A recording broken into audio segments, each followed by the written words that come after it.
Сәлеметсіңдер ме балалар? Математика 2 сынып 133 сабақ.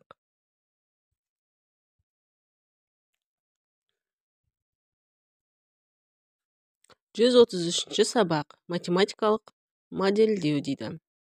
Сен математикалық модельдеу тақырыбында материалдарды қайталайсың дейді. Бірінші тапсырмаға назар аударайық. Кестеге қара. Б заттың бағасы, С заттың саны, Q заттың құны дейді. Әр есептегі белгісізді табу үшін қандай амалдар қолданасың дейді. Енді қараймыз. Бізде бірінші кестеде заттың бағасы тұр 100 теңге екен. Заттың саны тұр 3 екен. Сонда құны қанша болады? 100 теңгеден 3 заттың құнын табу үшін біз көбейтеміз. Сонда 100-ді көбейтеміз 3-ке, болады 300 болады. Екінші кестеге қараймыз. Бізде заттың құны тұр екен және саны тұр екен. Оны біз заттың бағасын табу үшін құнын санына бөлеміз. Яғни 900-ді бөлеміз 3-ке. Сонда болады 300. Келесіге қараймыз. Бізде заттың бағасы берілген, саны берілмеген және құны берілген. Ол кезде біз құнын бағасына бөлеміз, сол кезде саны шығады. 18-ді бөлеміз 2-ге, 9 болады. Түсінікті ме балалар? Келесі тапсырмаға назар аударамыз. Екінші тапсырма: есептер өзара кері есептер болып табыла ма? Жауабыңды түсіндір дейді. Әр есептегі белгісізді табу үшін қандай амалды қолдандың дейді. Қараймыз, біріншісіне қарайық. 4 қапшықтың әр қайсысына 2 килограммнан қант бар. Қапшықтарда неше килограмм қант бар дейді.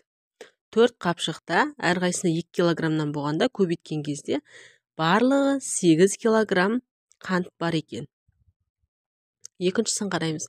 8 килограмм қант 4 қапшыққа тең бөлініп салынды.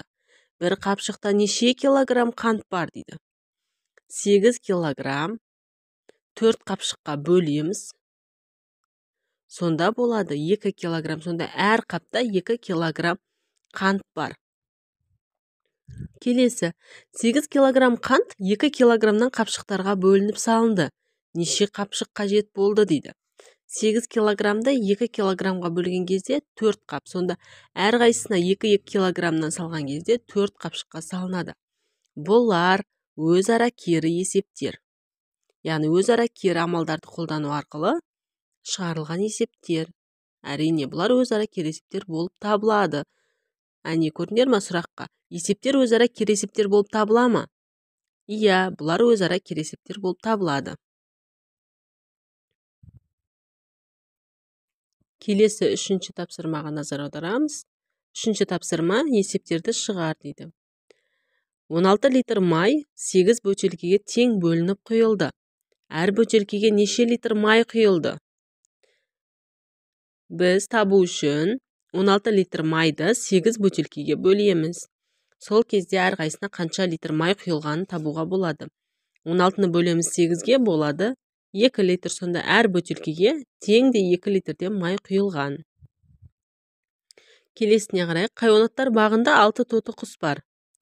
Бұл құстарға қарағанда, бұл түйе құстарға қарағанда 2-ге артық. Хайуанаттар бағында неше түйе құс бар дейді. Шартын жазамыз. Тоты құс 6, түйе құс белгісіз. Тоты құс бірақ түйе құсқа қарағанда 2-ге артық. Шешуі 6 азайтылған 2 болады 4. Сонда 4 түйе құс бар. Мен бүгінгі сабақ аяқталды. Сабақ ұнаса, түсінікті болса, лайк басып, тіркеліп, қолдап кетейік.